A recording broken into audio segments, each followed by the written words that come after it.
Empezamos a pensar cómo expandir Bitcoin y ahí nace Rusto.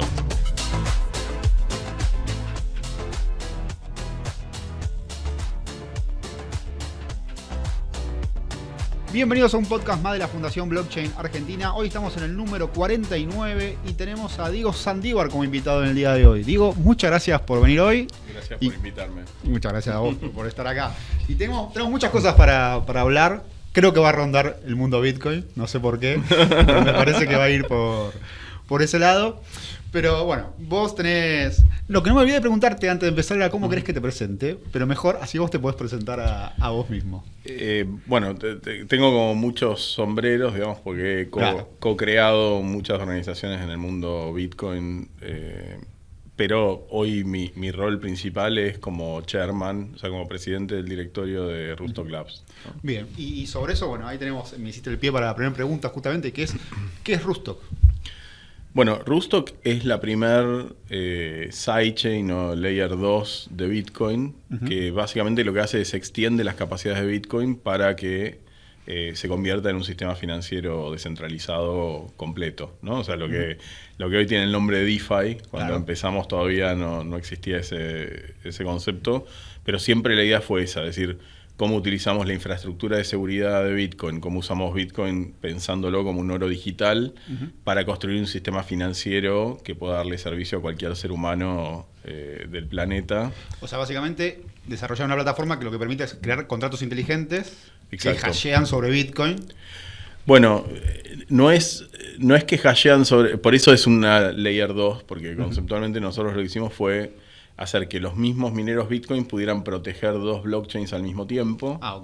Y después creamos un mecanismo en el cual Bitcoin puede ser portado, si se quiere, a esa otra blockchain. Entonces fueron como dos mecanismos que fueron innovaciones porque no existían en el mundo algo así. ¿Cuándo surgió?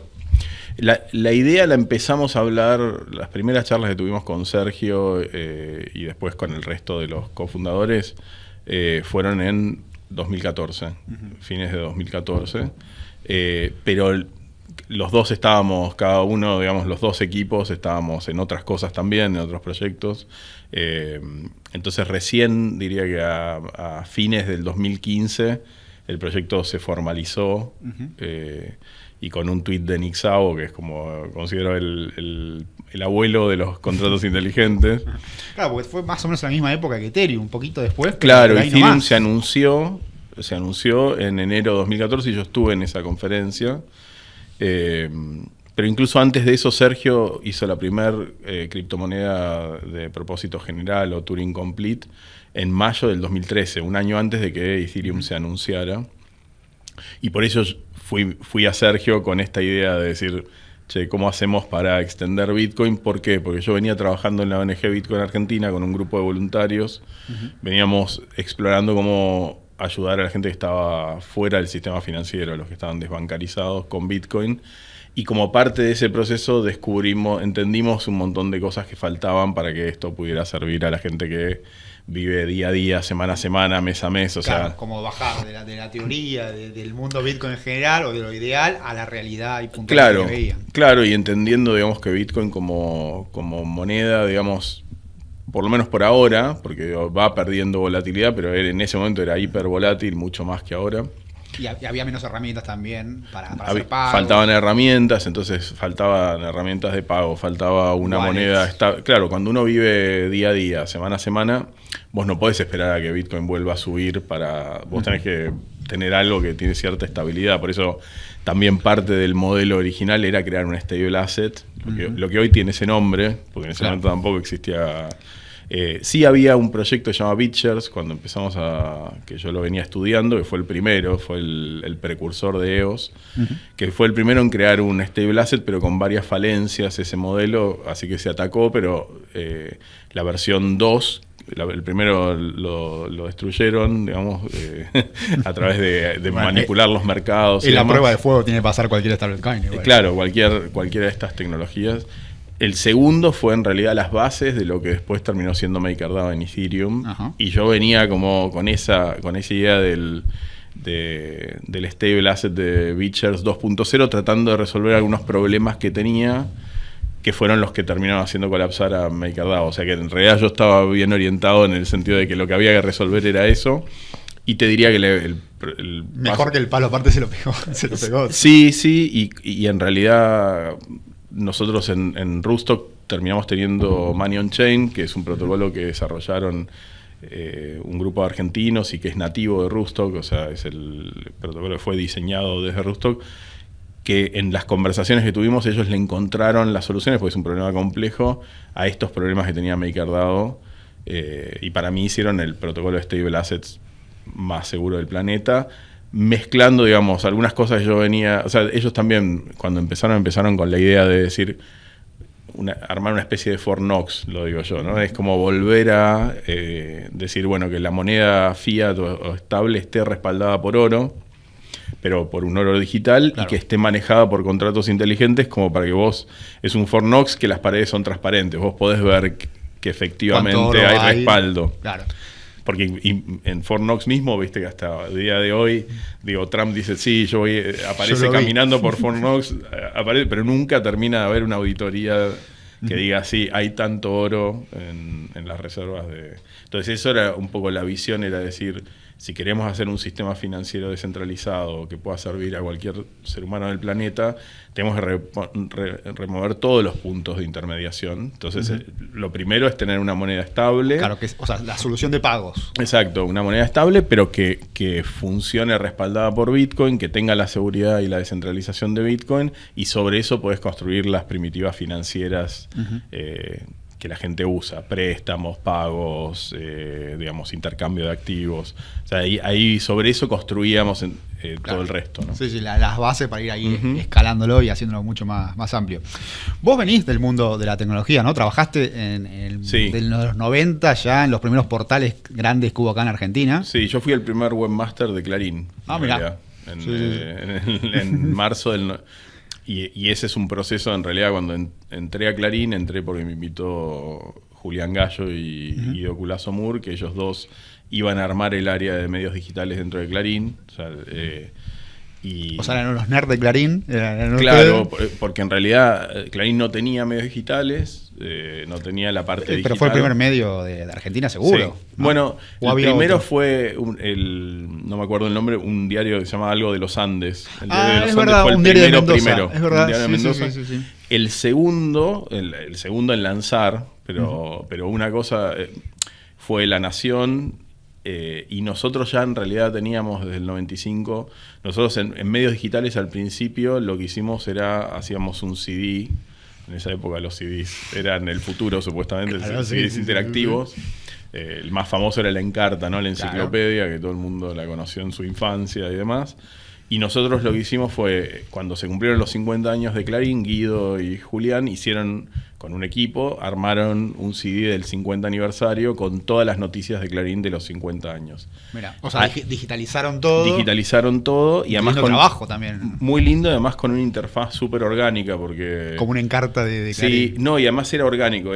Vos tenías el diario en un escritorio, entonces hicieron toda una producción fotográfica. ¿Sabes qué me parece? Tengo como, no sé si es un efecto de haberlo usado, sí. Pero me parece como que le tengo como el recuerdo. Sí, es que para la época fue totalmente innovador. Esto se lanzó en el 94, que fueron los 50 años.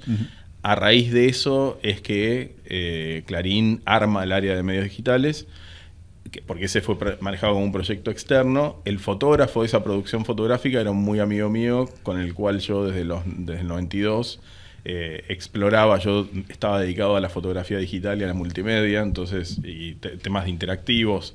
En esa época no había touchscreen, no había dispositivos táctiles.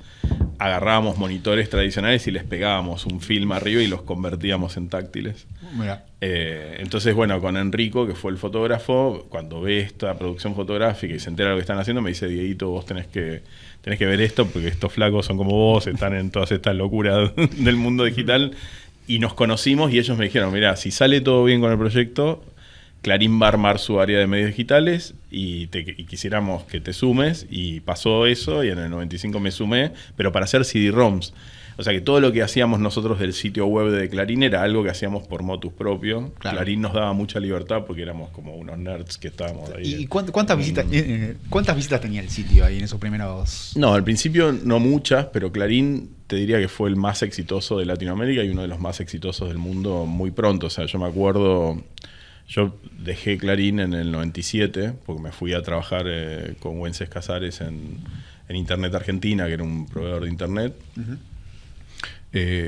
Y cuando yo me fui, creo que Clarín tenía 80.000 visitantes únicos por día. Bueno, era un número grande. Un número grande, sí, para esa época. Sí. Un montón. Sí, sí. De hecho, muchas cosas. Lo que pasa es que la gente en esa época accedía a Internet desde las computadoras del trabajo. Entonces era otro entorno. Claro, era. No era tan. Hoy es masivo, la gente accede a Internet desde cualquier lado. Esa ubicuidad de la Internet que viene con el iPhone, con los primeros dispositivos móviles en 2010. Y en esa zona en realidad cambió la dinámica de acceder a Internet y habilitó todo lo que hoy vivimos, ¿no? Las redes sociales. Sí, claramente, bueno, esa etapa de la web 1, ¿no? Por una cosa, era como muy distinto. Incluso los apps, claro, esto que decías, eran como usuarios más profesionales. Claro. Era también como una metodología. Vos entrabas a Internet y, bueno, entrabas a la página, que estabas ahí, buscabas la noticia, estabas ahí un tiempo. Era otro ritmo, claramente. Otro ritmo, y estábamos como replicando lo que ya existía en el mundo físico, claro, en un medio digital, pero todavía no había innovación. Por eso las redes sociales son, si se quiere, son nuevos modelos de interacción, que ahí es algo ya nativo de Internet. Pero todo lo anterior en el fondo era replicar. Uno pensaba, incluso los blog posts, los foros quizás fueron como sí, la primera participación de la gente. Claro, entonces bueno, así que sí, vengo de tecnología de toda la vida. Yo empecé a programar a los 11 años, así que, digamos, de muy chico siempre la tecnología fue parte de mi vida, ¿no? Y ahí, si pasamos un par de añitos por adelante, ¿te acordás cuando fue la primera vez que escuchaste la palabra Bitcoin? O que leíste, mejor dicho, la palabra Bitcoin. Sí, me acuerdo porque fue, en realidad yo tenía un amigo hacker, digamos, que lo conocía justamente de los 90. Yo en un momento después fui gerente de investigación y desarrollo del sitio, y lideré el proceso de pasar toda una plataforma de Windows a Linux, y contraté un grupo de hackers para que lo rompan. Para que lo reprogramen, te diría, ¿no? Sería la manera elegante. Y uno de ellos en 2011 me dijo, che, mirá esto, Dieguito. Bueno, me quedo Dieguito de esa época, todavía sigo siendo Dieguito, ya estoy grande, pero bueno. Y me dice, mirá esto, está muy bueno. Yo lo miro y la verdad es que no lo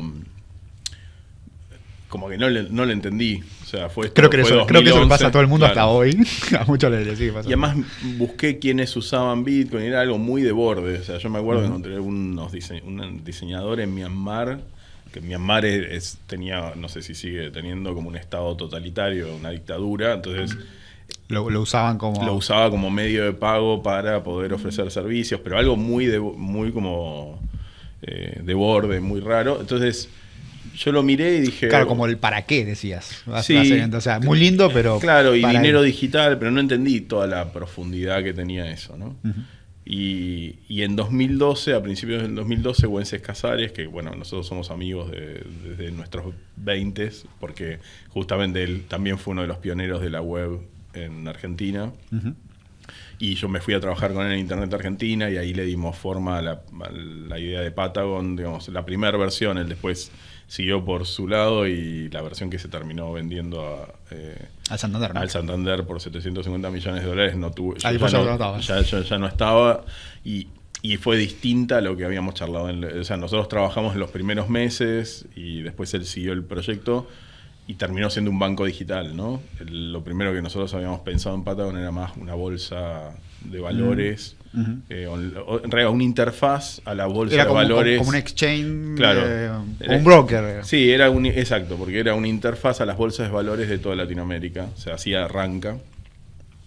Pero bueno, Wences, independientemente de esos inicios, seguimos como amigos y siempre hacemos viajes de aventura juntos, navegamos por el mundo, hacemos diferentes tipos de locuras con él y otro grupo de amigos. Y me dice, Dieguito, tenés que mirar esto. Le digo, Wences, ya lo miré, está bueno, pero no, tenés que mirar esto. Y en esa época teníamos controles de capital en Argentina, entonces y yo tenía una software factory con con mi pareja y con un grupo de gente que habíamos armado, que se llamaba Sinergia. Y nada, como que era muy difícil cobrarle a los clientes que teníamos en Estados Unidos, en Europa. O sea, era imposible. Yo había encontrado una manera usando PayPal, cuentas de banco, no sé cuánto, y perdía el 9% de la plata en el camino, tardaba semanas. Y de golpe Wences me dice, no, abrite una cuenta en Blockchain Info, que hoy se llama blockchain.com, y me manda lo que en esa época eran 5.000 bitcoins, que eran como $50.000. Y me dice, bueno, ahora devolvémelo. Yo cometí el error de devolvérselo. Pero me dice, pero quédate uno y así jugás con esto y empiezas a entender. Y eso fue como ese fue mi aha moment. Uno, porque fue un intercambio de valor entre dos personas de manera libre, directa, o sea, la misma filosofía o sentimiento que yo tuve con la web y lo que para mí era revolucionario de la web, que era el acceso abierto y restricto a la información. Acá era el acceso abierto y restricto a las finanzas. Y lo otro, que fue lo que me hizo como un clic en la cabeza, fue que en lugar de quedarme uno, me quedó 0.9995. Y dije, che, ¿dónde está el 5/10 milésimo de Bitcoin que me falta? ¿No? ¿Quién se llevó esa comisión? Claro, claro, pero eso en el sistema financiero tradicional, todos esos costos están ofuscados. Claro. Y nosotros no nos damos cuenta, digamos, pero te lo están cobrando, te lo cobran o se lo cobra Mercado Libre al comercio, digamos. Sí, pero alguien paga por esa infraestructura. Lo paga. Y en ese ofuscar siempre se paga más de lo que se debería, ¿no? Es como en esta transparencia de que el costo era totalmente transparente para mí y demás, dije, qué interesante. Así es como, y ese fue como el primer paso donde dije, así es como debería verse lo que después le di el nombre en 2015 de la Internet del Valor. O sea, así es como debería verse una Internet para la gestión del valor, no de la información, que es la que para mí fue la primera ola. Claro. Y ahí estuve como 15 días casi sin dormir, leyendo. Buscando blogs, foros. Sí, leyendo sobre todo la parte, porque yo no vengo del palo financiero, o sea, vengo del mundo tecnológico, entonces fue estudiar Bretton Woods, la historia del dinero, me suscribí en Investopedia y empecé a leer todos los días un término. Y si no entendía los términos asociados, iba y leía, hacía, modelo web, ¿no? O sea, hipertexto. Decía, claro, no entiendo esto, habría, hasta que en un momento decía, ya más o menos entiendo todos los conceptos asociados, y lo dejaba y pasaba a lo siguiente, ¿no? Y ahí ya veías ese futuro en Bitcoin, o sea, veías que Bitcoin podía llegar a escalar a lo que era hoy. Sí, claro. Yo en el momento en el cual, no en el 2011, pero en el 2012, cuando hago esto, de que estoy 2 semanas ahí metido en eso, de ahí salgo y le digo a mis socios de la Software Factory, a mi ex mujer, le digo, es por acá, me voy a dedicar a esto, o sea, los ayudo a seguir con el Software Factory y los acompaño, pero yo necesito, porque yo venía buscando algo que me hiciera vibrar de la misma manera que me hizo vibrar la web en los 90, y fue esto. Y además había otra cosa, que es que yo venía buscando. Otra cosa que estuvo muy presente en mi vida es que yo empecé a militar, a hacer activismo social y trabajo en las villas y demás de muy chico, desde los 9 con mi mamá y desde los 12 ya con un grupo de compañeros. Y yo había visto, como si se quiere, esa injusticia de ver gente muy capaz, muy buena, muy solidaria, trabajadora y demás, que por haber nacido en el lugar incorrecto, si querés, entre comillas, ¿no? Incorrecto, pero... Sí, pero no tienen las oportunidades. No habían tenido las oportunidades de desarrollar su potencial, y eso es algo que en mí también está como una búsqueda, de decir cómo creamos un mundo que le dé a todo ser humano la oportunidad de desarrollar todo su potencial, ¿no? Y cuando vos hablas del Internet del valor, ¿lo ves también de ese lado? Claro, por eso para mí no era solamente monetario. Claro. Por eso hablo de Internet del valor y no de Internet del dinero, que es algo que Andreas Antonopoulos, un gran divulgador de Bitcoin, él acuñó ese término, no me acuerdo bien si cerca o antes que yo, pero más o menos en esa época. Pero para mí era más el valor, es todo lo que es valioso para los seres humanos.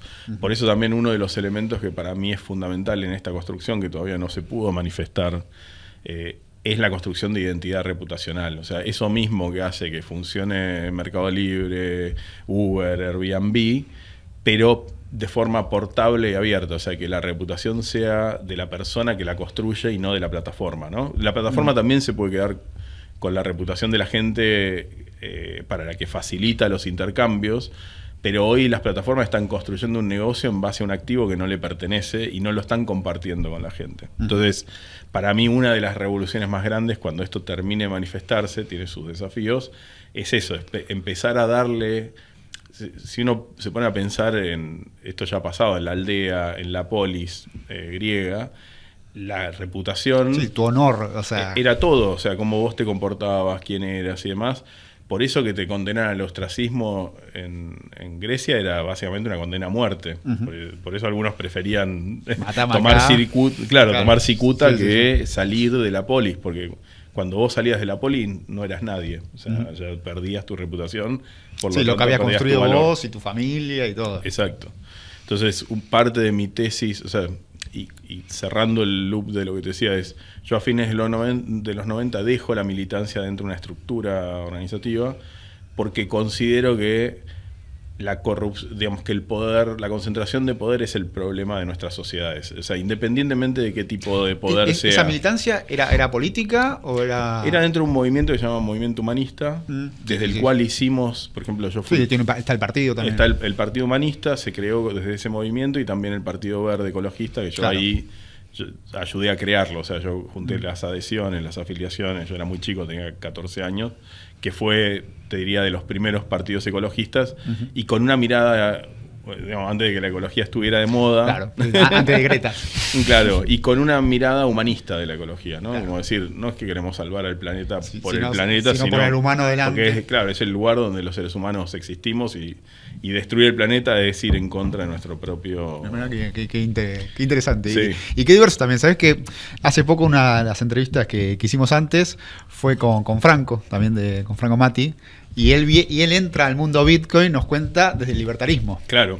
Él arma también el Partido Liberal Libertario, y de ahí entra después al mundo. Y vos entrás desde otro lado, pero similar en el sentido de lo que buscaban los dos en ese campo. Totalmente, y por eso con Franco, bueno, Franco es mi cofundador de muchos de los proyectos que hemos hecho en este espacio junto con Rodolfo Andráñez, y justamente con Franco compartimos muchos ideales, o sea, que tienen que ver con eso, con decir, bueno, empoderar al individuo, o sea, desde ópticas distintas, claro, pero es lo mismo en el fondo, ¿no? Es como el respeto de los derechos individuales y demás.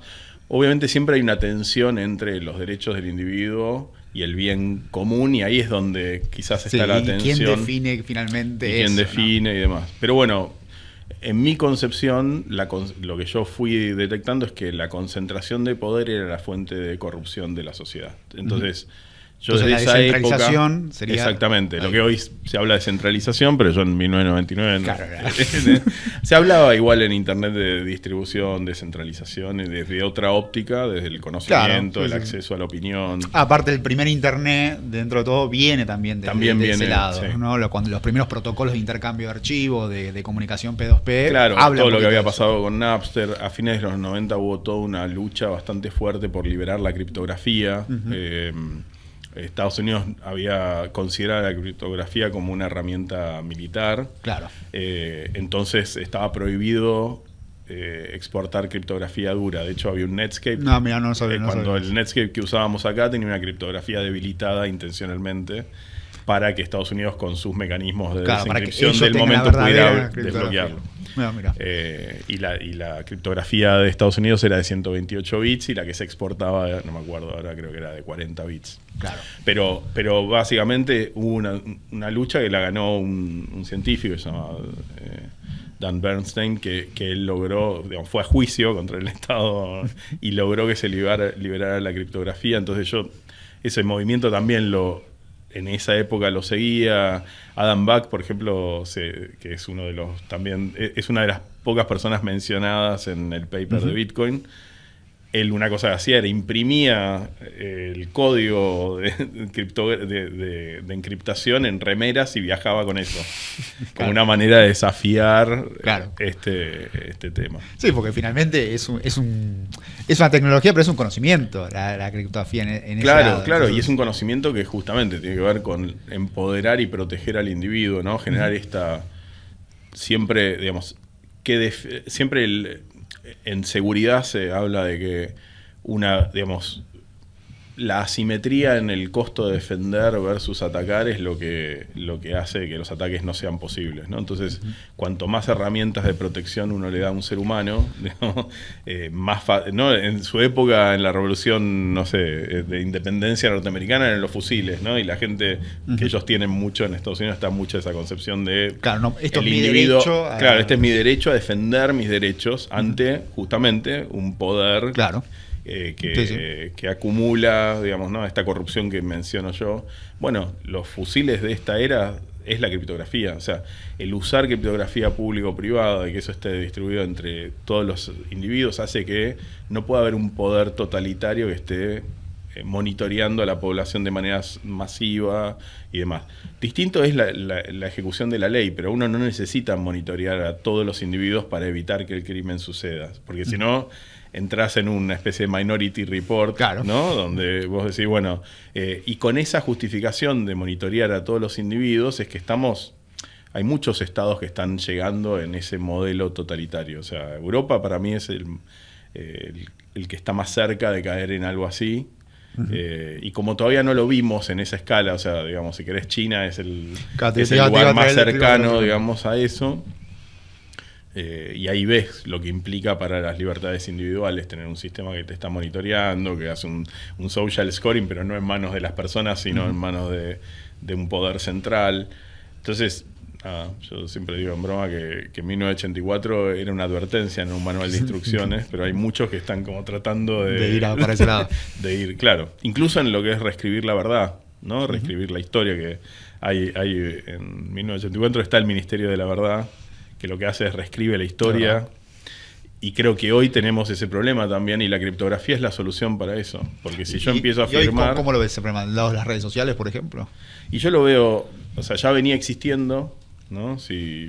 Porque en el mundo digital es muy fácil reescribir, e incluso si vos sos alguno de los grandes, no sé, un Google, Facebook y demás, tenés poder de hacer que cosas desaparezcan, ¿no? Sí, bueno, hoy lo vemos con los modelos de inteligencia artificial. Eso te iba a decir, eso ya era un problema, pero con la inteligencia artificial ya está, es así. Ya eso se lleva al nivel siguiente. Vos buscas qué auto es el más lindo y el que te dicen es el que es. Es el más lindo.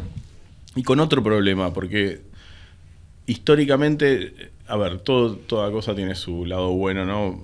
Si querés, conectando con Clarín y los medios de comunicación y demás, de alguna manera generaban un anclaje de la realidad. O sea, vos decís, bueno, todos leemos el mismo diario, después podemos estar a favor o en contra de lo que estamos leyendo, podemos formar nuestra opinión, pero todos más o menos tenemos una construcción de la verdad.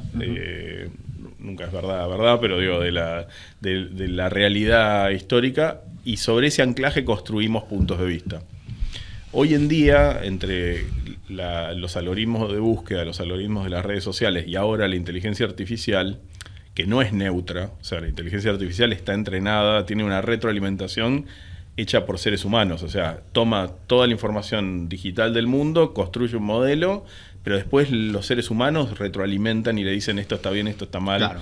Esos seres humanos que retroalimentaron a la inteligencia artificial tienen un bias, o sea, tienen una tendencia en alguna dirección. Sí, bueno, que lo podemos ver con los modelos más, bueno, capitalistas, por decirlo de una manera, pero ChatGPT por un lado y el modelo Dixie en el otro. Exacto, entonces uno dice, ¿qué está pasando? Ahora la gente cree que la realidad es eso que ven, cuando en realidad esa realidad está primero condicionado por los que entrenaron las inteligencias artificiales, por los que crearon los algoritmos de búsqueda, por los que crearon los algoritmos de priorización de las redes sociales, y encima retroalimentado por lo que uno le da, con lo cual empieza a pasar que la gente empieza a entrar en un túnel donde, digamos, la realidad que creen que están viendo que es la realidad, en realidad es una realidad acomodada a ellos, ¿no? Y empieza a haber casos de psicosis, de gente que se desconecta del mundo, se desconecta de otros seres humanos por un par de meses, y cuando vuelven con toda una teoría conspirativa, con un armado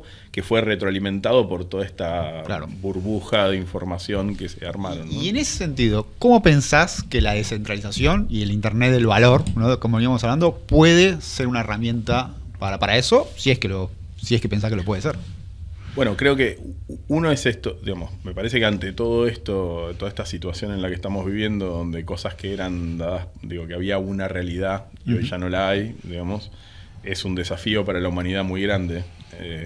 Y creo que empezar a poder certificar qué viene, justamente ahí volvemos a los modelos de reputación, qué viene de una persona, cuál es la reputación de esa persona que está de alguna manera certificando y diciendo, che, esta es mi opinión como ser humano con estos criterios, y ahí es donde me parece que es fundamental volver a qué cosas son únicas de los seres humanos y qué cosas nos hacen valiosos.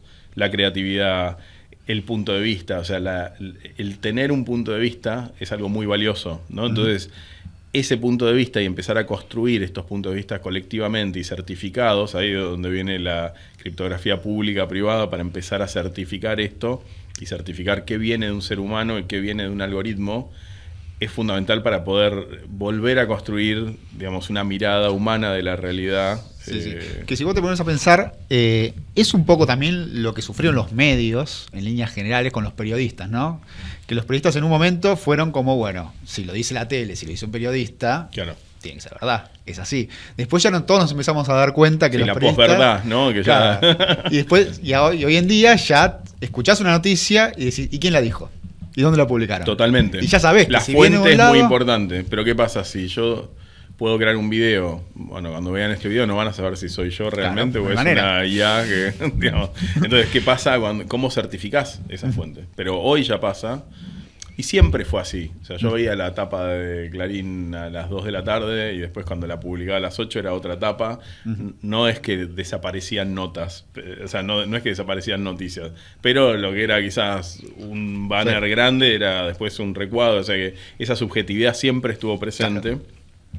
Y no se trata de quitar la subjetividad, sino de hacerla transparente, o sea, no justamente el problema de los algoritmos, de las inteligencias artificiales, de los algoritmos de búsqueda, es que no son transparentes.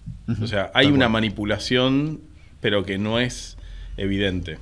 Entonces para mí hay toda una vuelta, como decís vos, a decir, bueno, ahora quiero saber de cuál es la fuente. Entonces yo adhiero o dejo de adherir, y ese es como volver a construir la confianza, ¿no? Volvemos a la polis, pero en otra escala y en un mundo digital. Claro, y también ahí lo que surge también eso son los peligros de la parte centralizada, que bueno, es un poquito lo que estuvimos hablando y tocando, de eso, ¿no? De la censura también, ¿no? Que ahí también donde la descentralización es una herramienta finalmente contra eso, que vos puramente, no solamente que los demás sepan que lo estás diciendo vos, sino que nadie puede impedirte que vos lo digas también. Totalmente. Y eso es como para mí lo que está en juego, lo vengo diciendo ya desde el 2021, lo que está en juego en esta década es el derecho a la privacidad y a los derechos individuales. O sea, hay muchos grupos que atentan contra eso. Creo que la humanidad no va a aceptar eso nunca, porque es como en el momento... Si vos me preguntás cuál es el último recurso de la humanidad, por ejemplo, es no tener hijos. Y me parece que hay muchas sociedades que están en esa. Es decir, si vos vivís en un sistema muy opresivo y no vas a crear... ¿Por qué vas a traer nuevos seres humanos a un sistema que te oprime y que no te deja desplegarte en tu ser? Entonces creo que la humanidad, esperemos que no sea el único recurso dejar de tener hijos, pero digo, creo que el ser humano tiene en su espíritu esto de decir, che, mi libertad de expresión, de manifestarme, el hacer que mi esencia se pueda manifestar en el mundo, es lo esencial. Después la subsistencia es algo que por lo que tenemos que pasar, pero no es lo que nos define, ¿no? La subsistencia es una precondición para que ese ser, por eso digamos, este deseo mío desde muy chico, de decir, cómo creamos una sociedad que le dé a los seres humanos la oportunidad de desplegar todo su potencial, ¿no? Es eso, es que desplieguen su esencia, ¿no? Sí, muy, muy interesante. Y ahora, volviendo a esta línea histórica que veníamos construyendo, se juntaron, hicieron la ONG Bitcoin Argentina, y la idea ahí era justamente ser como un representante de Bitcoin en el sentido de, también me imagino en esos primeros años, cuando vos hablabas a la gente en línea general de Bitcoin, lo asociaban a cualquier cosa, nada bueno. En línea general, los medios más mainstream, ¿no? Y esta reputación. Entonces, la idea fue justamente de ese lado de promover esa parte de Bitcoin. Sí, en realidad la construcción fue con... Wences justamente pasa por Buenos Aires a fines del 2012, hace un meetup, que hay una plataforma que se llama meetup.com que facilita crear encuentros. Claro, encuentros de comunidad, sí. Claro, en el mundo físico de los átomos. Y cuando pasa, yo le digo, Wences, a mí me gustaría empezar a crear comunidad, porque yo estaba como explorando, hacía un poco de todo con Bitcoin. Me juntaba en cafés a comprar y vender Bitcoin para ver quiénes estaban. Y le dije, me gustaría empezar a construir comunidad. Le pido los accesos y en paralelo, Rodolfo también. Franco va a un meetup frustrado que no se llega a hacer en enero. Y en febrero terminamos armando un nuevo meetup, después de este que había sido enero de 2013, y ahí nos juntamos los tres. Y ahí charlamos y en realidad Wences me había pasado la administración a mí, porque somos amigos, pero Rodolfo me dice, che, a mí me interesa también administrar, Franco. Yo le digo, sí, obvio, esto es para co-crearlo, no es que me pertenece. Ahí empezamos a hacer meetups, justo Bitcoin pega una subida, pasa de 20 a 260 dólares. Y es como que, no sé, el primer meetup éramos 25, que era juntarnos a tratar de entender el fenómeno entre todos. Y de repente miraste para atrás. Y el siguiente fueron 100 personas. Claro. Y ahí estuvo, no sé, estaba Santi Siri, estaba Sebastián Serrano, o sea, gente que fueron grandes divulgadores o emprendedores. Y en ese armar la comunidad nos pasa esto que decís vos, que empezamos todas las charlas, todo lo que salía en los medios, lo que los gobiernos, era todo sobre la parte criminal del uso de Bitcoin. Y nosotros decíamos, no, esto tiene el potencial de digamos, mejorar la sociedad, de empoderar, también con una mirada latinoamericana. De hecho, nos juntábamos con nuestra oficina, era un McDonald's ahí en Pacífico, y nos juntábamos con Rodolfo Franco, ¿viste? Nos faltaba el gorro de aluminio, digamos, el tin hat foil. Pero cuando vos decís una mirada latinoamericana, ¿por qué lo decís? Porque ya de entrada dijimos, che, vamos a armar un movimiento Bitcoin latinoamericano para empoderar a Latinoamérica y que Latinoamérica, en lugar de ser follower, como es en las tecnologías en general, sea un espacio de innovación y donde lideremos un poco como el leapfrog, ¿no? El salto, decir, no pasemos por porque el sistema financiero nuestro es bastante deficiente, entonces era... No pasemos por un proceso de incorporar el sistema financiero tradicional, sino saltemos a la construcción de un sistema financiero ya descentralizado con estas nuevas tecnologías y ayudemos a que Latinoamérica surja. Y también un poco, en mi mirada, cada uno aportó su punto de vista, pero en mi mirada era decir esto de romper con los mecanismos de corrupción, de control de la población, o sea, empoderar a las personas. Sí, y como de uso masivo también, y esto que vos hablabas, ¿no? De ser nuevas oportunidades para un montón de gente, que me parece, si vos lo mirás ahora, en otros lados, vamos a ver, por ejemplo en Europa, me parece que como la visión sobre Bitcoin, y más que nada me parece en esos primeros años, era más como una cuestión de esto, de libertad, más, ¿no? Como de derechos individuales, de respetar eso, más del lado de la criptografía, más ligado a esos movimientos, cuando acá en realidad fue más que nada, por lo que se puede ver, como una cuestión financiera. De utilidad, era decir, ¿cómo haces para escapar a la hiperinflación? ¿Cómo haces para escapar a los controles de capital? Digamos, ¿cómo haces para evitar que los gobiernos te confisquen tu plata? Un poco, acá es como más claro, eso Andrea siempre lo decía, yo voy a todas partes del mundo y tengo que explicar, en el primer mundo tengo que explicar por qué Bitcoin, y voy a Latinoamérica y no tengo que explicar nada, la gente lo entiende automáticamente porque han sufrido todo tipo de problemas con el sistema financiero tradicional, ¿no? Sí, sí. Y vos aparte, ahora estás también en otra fundación, que es IOB, que ahí trabajan sobre distintas soluciones en blockchain también. Sí, IOB... O sea, bueno, lo primero que cofundé, todas son cofundaciones, todo fue con otra gente, digamos, pero lo primero que cofundé fue la ONG Bitcoin Argentina.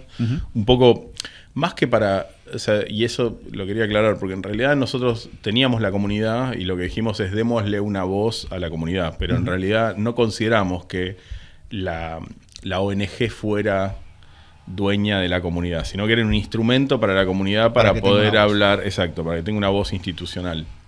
Entonces nadie, por eso nunca nos interesó ni el cargo. Yo fui presidente al principio, después fue Rodo, pero para nosotros era irrelevante el cargo, no era una cuestión de figurar, sino era darle a la comunidad.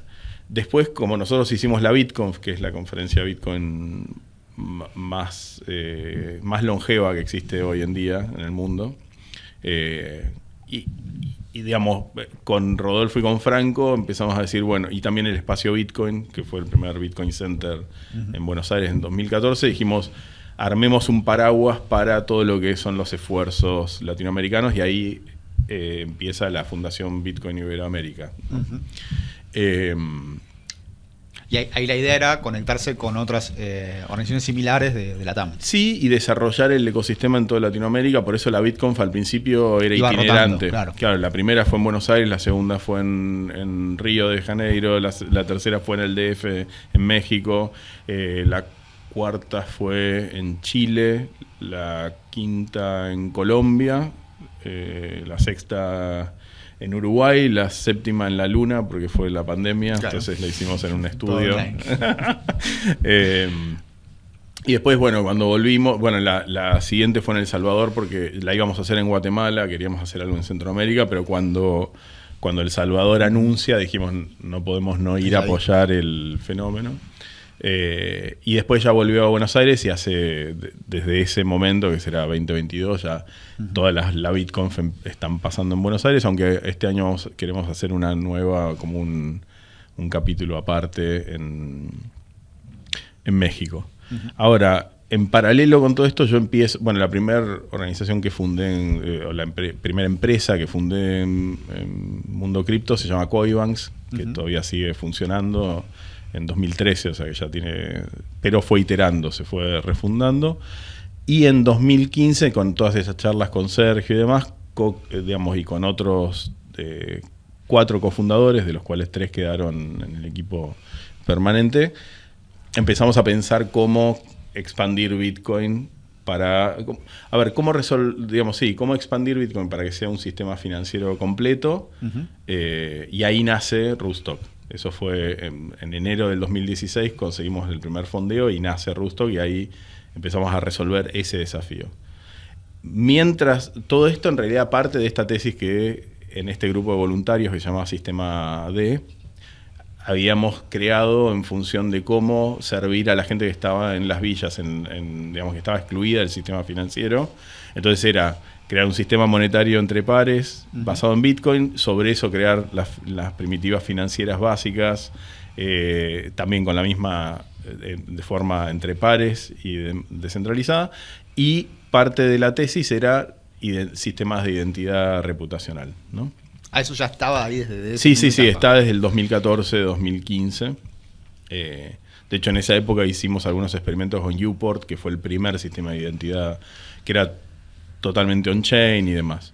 Entonces, mientras Rootstock empieza a crear esto, después creamos Riff en 2018, que es una capa 3, porque empezamos a entender que las blockchains tenían problemas de escalabilidad. Entonces nace Riff, que es en esa misma lógica del sistema financiero descentralizado sobre Bitcoin, decir cómo hacemos que esto escale, que sea tan fácil de usar como el sistema financiero tradicional, claro, pero de manera... Entonces ahí sale Riff.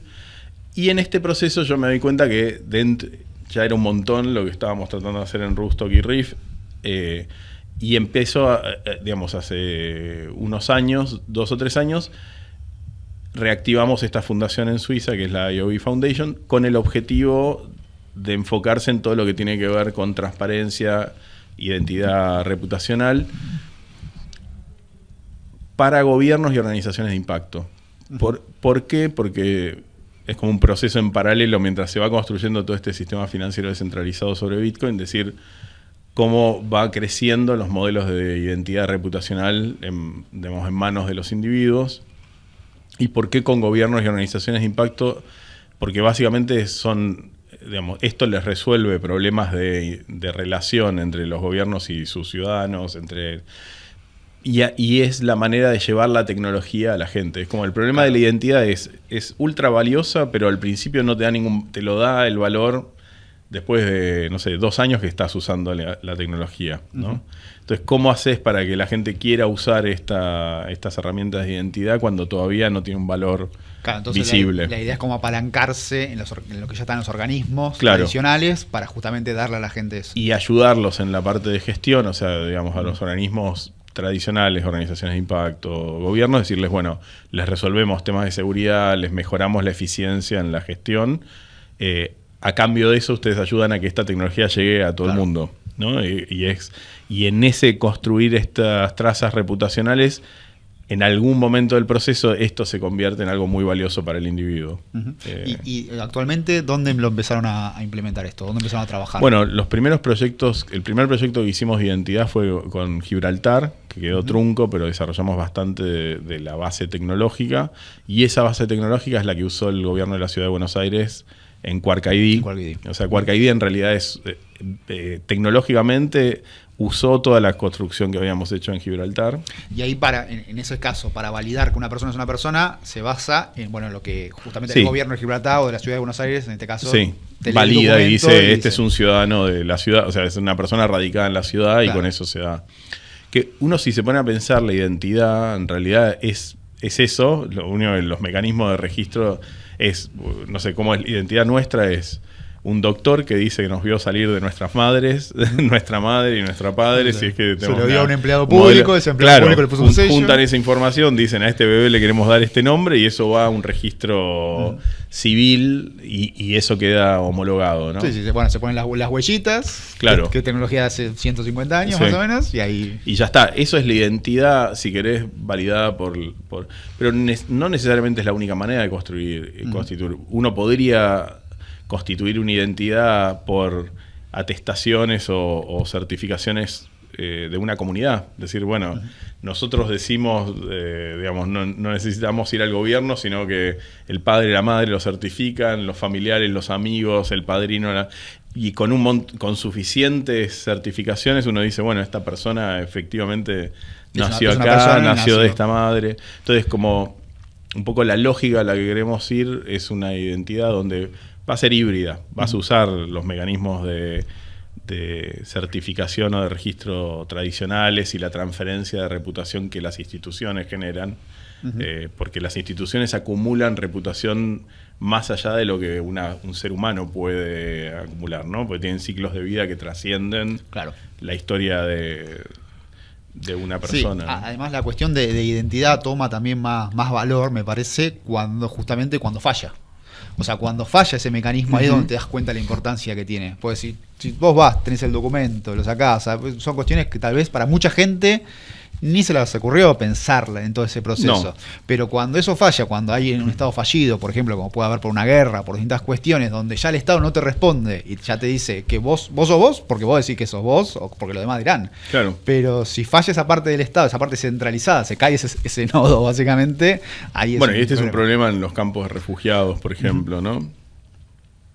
Todo el problema con la trata de personas, por ejemplo, está muy vinculado a esto. O sea, al no haber registros fehacientes de quién es la persona, poder conectarlo con la persona física, digamos, la persona ya no tiene no tiene entidad propia, ¿no?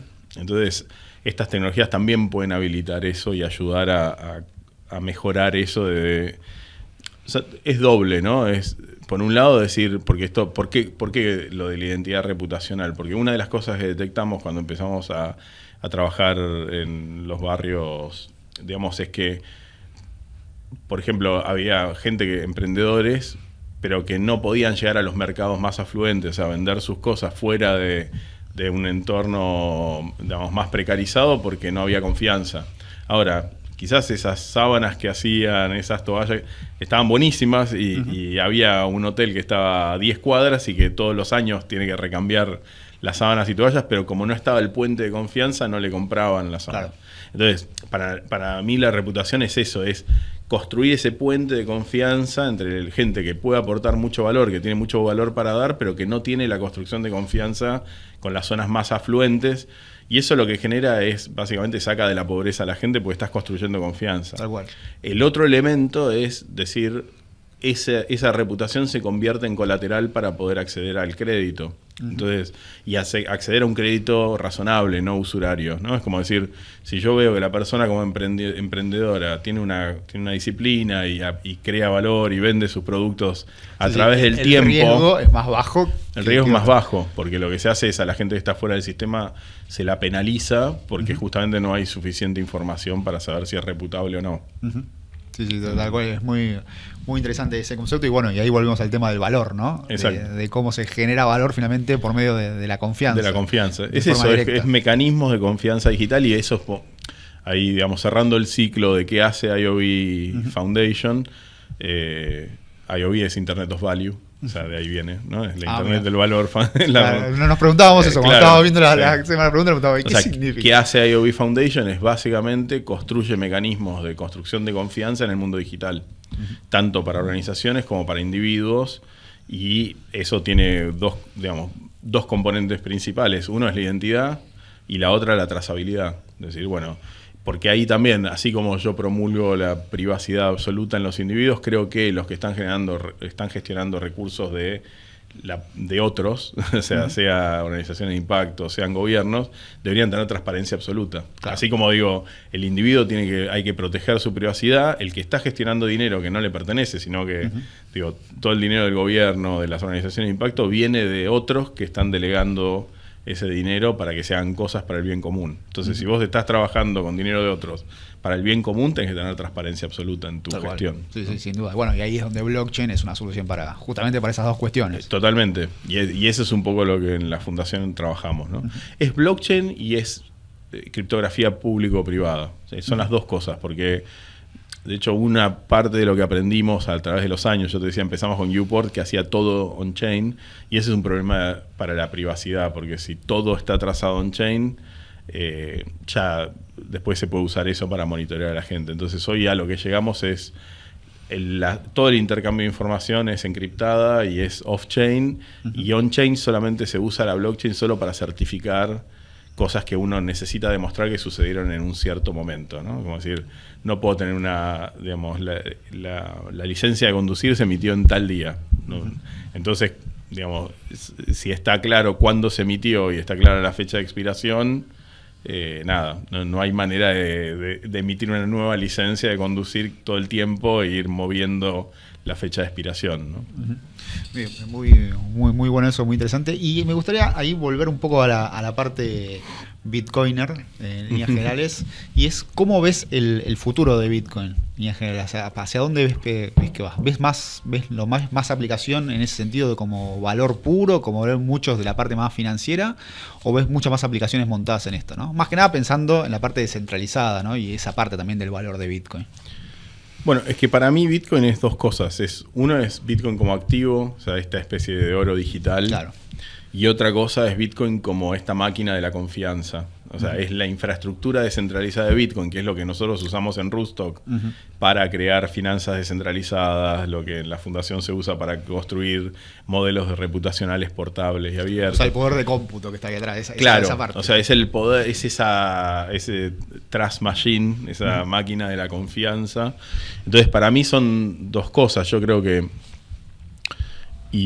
Y de hecho en Rootstock, si se quiere, nosotros estamos haciendo como un piloto de cómo se puede crear un sistema financiero descentralizado, pero creemos que esta infraestructura que estamos creando va a ser la infraestructura que va a usar el sistema financiero del futuro. O sea, en el futuro, nuestra tesis es que las fintechs, o yo creo que hoy ya la línea entre fintech y digamos, ya no existe, o sea, no existe nada que no sea fintech. Es un tema normativo. Claro, exacto, sí, nada, pero hoy todos los sistemas financieros son basados en tecnología, no existe el trap tech, ya para mí está obsoleto, pero el sistema financiero del futuro en realidad va a usar blockchain, o sea, bueno, y en nuestro particular usamos Bitcoin, la red Bitcoin, como back office, o sea, como sistema de gestión de los activos, porque tiene sentido, porque es la única manera de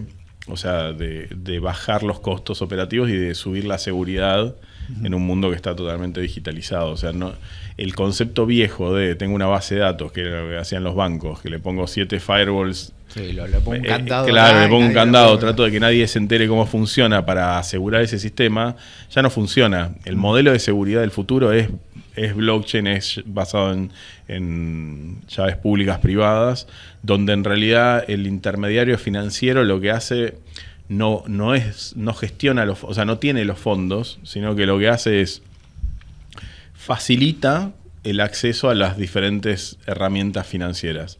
En el fondo lo que van a terminar haciendo los intermediarios financieros es diciendo, bueno, yo entiendo cuáles son las necesidades. Es como un médico, ¿no? El médico entiende cómo funciona más o menos el cuerpo humano, entiende qué digamos, técnicas médicas y qué medicamentos existen y conecta las dos cosas. Esto es lo mismo en el mundo financiero, es la institución financiera lo que va a hacer es decir, bueno, esta persona tiene estas necesidades financieras y tiene este deseo de riesgo, apetito de riesgo dentro de ciertos márgenes, se da vuelta, mira qué opciones hay en el mundo de finanzas descentralizadas y conecta. Claro, que acá ahí podría ser cualquier cosa, podría ser, quiero invertir en un campo, quiero un ETF, claro. quiero... Y ese es un proceso que ya está empezando, por eso yo hablaba de Internet del Valor, porque en mi visión, una de las etapas de la construcción de la Internet del Valor es crear un gemelo digital de todo lo que es valioso en el mundo, ¿no? Es como, digo, los NFTs para mí son derechos de uso o derechos de propiedad digitalizados, ¿no? Y lo mismo está pasando con decir, bueno, tokenizo una tonelada de soja, como hace AgroToken, ¿no? Dice, bueno, y ahora cuando vos tenés esa versión digitalizada, lo importante ahí es la cadena de custodia, ¿no? Ya no es exactamente lo mismo que un Bitcoin que es endógeno, es nativo de digital, la red, sí. Sino que ya empezás a tener otros riesgos de contraparte y demás, pero igual la digitalización es como es esto, es decir, bueno, yo empiezo al digitalizarlo, democratizo el acceso. Digo, si alguien quiere invertir en soja, puede invertir en ese activo digital, después tendrá que ver, digamos, que el custodio de la soja física sea un custodio confiable, se empiezan a crear mercados secundarios, porque también es como decir, bueno, yo quizás no me quiero quedar con la soja hasta que se vende, sino que quiero tener a alguien que me compre entre medio. Sí, ¿no? Y también asumir el riesgo, ser quien pone la liquidez. Exactamente, entonces se empieza a construir todo lo que existe hoy en el sistema financiero tradicional, pero en un medio que es mucho más transparente, más eficiente. Y eso es un poco lo que estamos creando. Entonces, volviendo a tu pregunta, bueno, perdón, yo soy de respuestas largas, está perfecto. Pero volviendo a dónde veo Bitcoin, Bitcoin para mí es una herramienta de pacificación para el mundo, porque en realidad si vos te pones a pensar, la mayoría de las guerras en los últimos siglos, diría, tienen que ver con defender el patrón monetario del imperio dominante. Da lo mismo si es Estados Unidos, Inglaterra, digo, Roma. O sea, en el caso de Roma era para defender el solidus, en el caso de Inglaterra la libra esterlina y en el caso de Estados Unidos el dólar. Y ya sabemos, digo, y asociado, digo, no sé, la guerra de Irak, de Siria y demás, tiene que ver con o mismo Gaddafi, tiene que ver con gente que trató de romper el petrodólar, que es el único anclaje que el dólar tiene desde que en 1971 se rompió el patrón oro, ¿no? Entonces, cuando uno tiene una reserva de valor que no le responde a ninguna potencia, a ningún país, ni a ninguna potencia del mundo, se pacifica y digamos, el incentivo a declarar guerras para defender un patrón monetario desaparece. Entonces, ese es un elemento de Bitcoin, ¿no? Y en ese sentido, ¿cómo ves el uso de los estados de Bitcoin? En ese sentido, por ejemplo, ahora que Estados Unidos lo plantea como una reserva, como tomarlo, como ese, o sea, aceptar realmente ese oro digital y decir, bueno, pero lo quiero tener. ¿No ves ahí un problema en la centralización? Y también en la centralización del poder de cómputo. Sí, es un proceso, eso va a llevar también a que los otros, a ver, en las dinámicas del poder, la única manera, o sea, de nuevo, pero ahí volvemos al principio que a mí me llevó digamos, a empezar este camino en 1999 de decir cómo salimos de la concentración de poder. Dentro del juego de poder, la única manera de no hay poderes buenos. O sea, cualquier poder, si logra acumular suficiente poder, se va a corromper. O sea, la corrupción es parte de la acumulación de poder. Entonces, la única manera que vos dentro del juego de poder podés manejarte es teniendo contrapuntos. Claro. Exactamente. Entonces, la fragmentación del poder, y que hoy estamos entrando en un mundo multipolar, ¿no? Hoy está Estados Unidos, está Rusia, está China, están los BRICS, o sea, está India. Empieza a haber múltiples polos de poder y es la manera más sana de funcionar dentro de modelos de poder. Entonces, esto es necesario como un proceso de transición y que Estados Unidos diga, bueno, yo voy a poner Bitcoin en mi reserva, hace que todo el resto de los poderes digan, solo por el hecho de que si esto termina siendo el futuro, el sistema de reserva de valor del futuro, yo no puedo quedarme afuera, porque si no le estoy dando una ventaja competitiva a Estados Unidos, con lo cual al final terminamos construyendo contrapuntos. ¿Es el ideal criptoanarquista? No, pero la realidad es que es eso, todos los mecanismos de proyección de poder históricos siguen coexistiendo y lo que hay es una transferencia de mecanismos de proyección o de polos de poder de un lado al otro, pero no es que uno reemplaza un sistema de proyección de poder por otro, ¿no? Es como decir, no sé, en Estados Unidos era Chicago dominaba porque eran los commodities, todo lo que tenía que ver con el petróleo, con la agroindustria, exacto. Después viene Estados Unidos, viene New York, que es el sistema financiero, se traspasa el poder, pero no es que desaparece el poder de Chicago, simplemente que empieza a dominar y después viene Silicon Valley y la tecnología empieza a dominar. Y bueno, para mí Bitcoin es una nueva transferencia de poder con actores que tienen otras motivaciones, otros valores y algunos en común con todos los actores anteriores. Pero bueno, y así como menciono esto, que es como la historia reciente de Estados Unidos, antes de eso estaba el poder religioso, el poder militar, todos esos mecanismos de proyección de poder siguen coexistiendo. Lo que pasa es que la sociedad, al final todo es una... Yo antes pensaba Bitcoin como un trasvase de valor y yo creo que es más una redistribución de la fe. O sea, en realidad el mundo que existe por la fe que nosotros ponemos en diferentes cosas. Digamos, es la construcción de nuestra mente, si querés, y lo que vamos haciendo es diciendo, bueno, creo en Estados Unidos. O sea, Estados Unidos tuvo el poder que tuvo porque el resto de las naciones del mundo creían en Estados Unidos. Entonces hay una cuestión donde cómo se va haciendo esa redistribución de la fe va haciendo que algunos polos de poder vayan perdiendo fuerza y vayan ganando fe otros. Te lo barra confianza. Bueno, sí, digo, le pongo fe porque... pero claro, pero sí, hay un... lo que pasa es que, bueno, digo fe porque siempre al principio hay un salto de fe. Es como decís, bueno, cuando nosotros empezamos con Bitcoin, vos me decís, si yo lo veía de entrada siendo lo que hoy es, yo tenía la intuición de que podía ser lo que hoy es, ¿no? O sea, mi visión sí, desde entrada fue que iba a ser lo que hoy es. Ahora, ¿qué pasó? A través de los años fueron pasando cosas que ese salto de fe o esa intuición se fueron validando con hechos. Entonces eso retroalimentó mi confianza, ¿no? Salto de fe, esa fe es validada, eso construye confianza y eso permite hacer nuevos saltos de fe y construir, ¿no? Es una combinación, hay un ciclo entre confianza y... Bien, buenísimo. Y para ir terminando esta charla, tengo una última pregunta para hacerte. Volviendo a ese Diego que me decías que fundaron la ONG pensando en Latinoamérica, ¿no? En hacerlo de manera latinoamericana. ¿Cómo ves el futuro puntualmente de Latinoamérica en todo lo que es la tecnología Web3?